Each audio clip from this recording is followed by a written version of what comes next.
Halo sahabat semua, terima kasih sudah hadir di channel ini. Channel yang selalu menghadirkan video-video terbaru seputar jiran Nusantara. Indonesia merupakan negara terbesar di kawasan Asia Tenggara, baik dari sisi wilayah, jumlah penduduk, maupun pengaruh regional. Peran strategis Indonesia kerap menjadi perhatian dan perbincangan negara-negara tetangga, mulai dari sektor ekonomi, pertahanan, hingga hubungan diplomatik di tingkat global. Tanpa basa-basi lagi, mari kita gas ke videonya.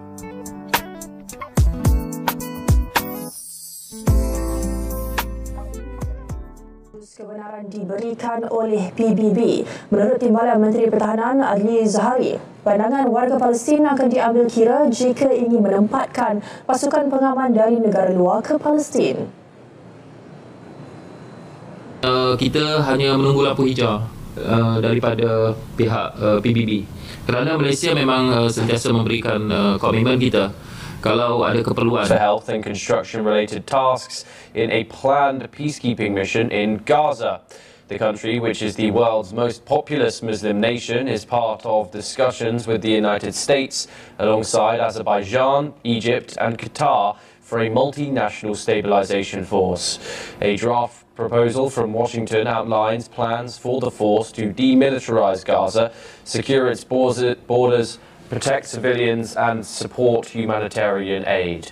Indonesian Defence Minister Sajfri Syamsuddin says the mission will focus on health and infrastructure. Indonesia has long supported a two-state solution and condemned violence in Gaza. Any deployment would require a UN Security Council mandate, with Indonesia prepared to contribute up to 20,000 troops. Tentara Nasional Indonesia menyiapkan kontingen di bawah mandat PBB untuk misi kemanusiaan di Gaza, Palestina. Panglima TNI Jenderal TNI Agus Subianto menyatakan pasukan dipimpin Jenderal Bintang 3, dilengkapi brigade komposit, batalion kesehatan hingga Hercules, dan kapal rumah sakit. Kerajaan mendaftarkan satu batalion khas pasukan pengaman yang siap sedia digerakkan ke Gaza. Menteri Pertahanan Datuk Seri Muhammad Khalid Nordin berkata ia bagi membantu misi keamanan sebaik menerima mandat daripada Pertubuhan Bangsa-Bangsa Bersatu PBB. Menurutnya, Malaysia kini menunggu keputusan Majlis Keselamatan PBB berhubung penubuhan pasukan pengaman ke Gaza sebelum misi dapat dimulakan. Kita memang dah daftar satu batalion. Masa saya menyertai mesyuarat menteri-menteri negara yang ada pasukan pengaman, dan kita bersedia, dan memang kita niat pun nak berada, nak bantu di sana. Datuk Seri Khalid ditemui pada Majlis Pelancaran Pelan Transformasi Perhebat 2026-2035 di Ibu Negara semalam. Beliau menjelaskan pasukan yang akan digerakkan bukan daripada kontingen Malaysia di Lubnan, sebaliknya daripada batalion lain yang telah disiapkan sepenuhnya.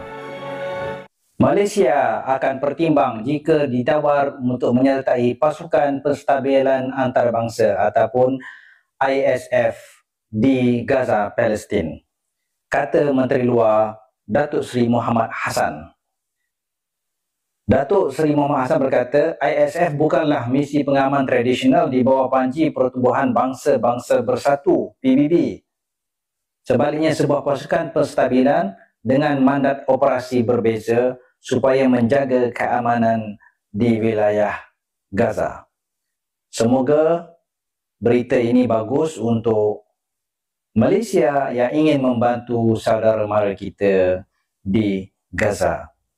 Apapun, kita doakan penduduk Gaza dapat membina kehidupan mereka kembali seperti normal tanpa perang dan juga kemusnahan Gaza. Apakah kita boleh buat sesuatu usaha untuk pastikan bahawa pasukan pengaman, selagi pasukan pengaman PBB tidak tempatkan di Gaza, saya bimbang bahawa dia serangan akan berterusan. Yang pertama. Yang kedua ialah tentang proses pembangunan semula Gaza. Apa peranan Malaysia? Khususnya saya tengok banyak sekolah-sekolah yang musnah. Kalau boleh kita usahakan pembinaan sekolah, hospital sebagainya. Ini sumbangan negara kita kepada pembangunan semula Gaza. Terima kasih. Langkah baru kena ambil. Tentang cadangan pasukan penamai, itu akan dibincangkan oleh Liga Arab, OIC Dan sebaik Security Council, Majlis Keselamatan Bangsa Bersatu setuju, Malaysia bersedia kalau diminta, diperlukan. Selama ini kita tak pernah menolak. Ada saja pasukan berdamai, kita akan kirim. Dan saya setuju pasukan berdamai itu sekurang-kurang jaminan yang terbaik untuk menjamin keamanan untuk Gaza. Satu pertemuan melibatkan menteri-menteri berlangsung di Istanbul.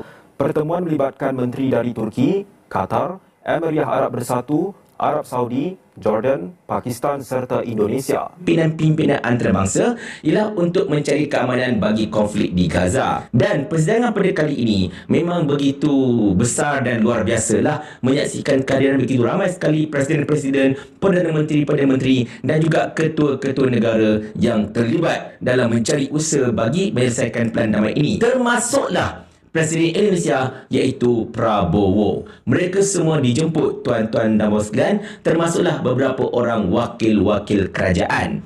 Tetapi ada satu pihak yang saya tahu memang sangat-sangat mengharap untuk dijemput tetapi tidak dijemput, iaitulah Malaysia. Setepatnya Perdana Menteri kita Datuk Seri Anwar Ibrahim. Dia sekarang ni dia penaung untuk Palestin.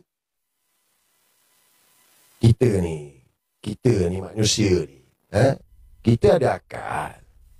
Kita ada akal, guys. Kita boleh berfikir dengan akal ni. Yang mana betul, yang mana salah. Kalau kita dah nampak Anwar tu salah, lepas tu engkau bagi tahu sebab dia ni, sekarang ni dia perjuangkan Palestin.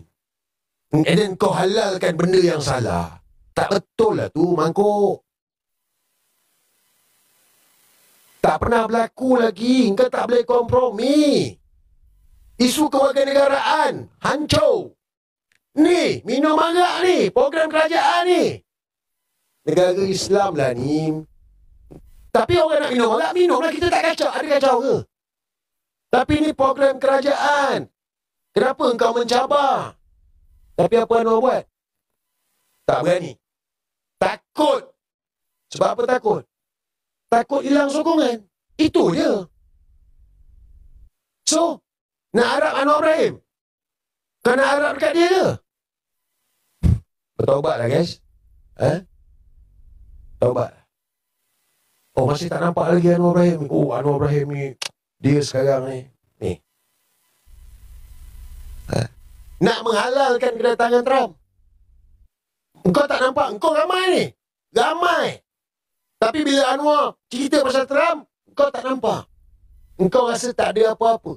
Sebab Anwar dah bagi tahu Firaun ada jasa, jadi itulah yang dia orang sokong Anwar Ibrahim ni. Firaun bayar gaji, bagi makan. Itu pasal dia dah gone dah. Sampai di sini video kali ini.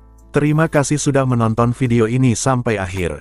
Semoga sahabat semua diberikan kesehatan, panjang umur, sehat selalu, jaya di laut, darat, dan udara.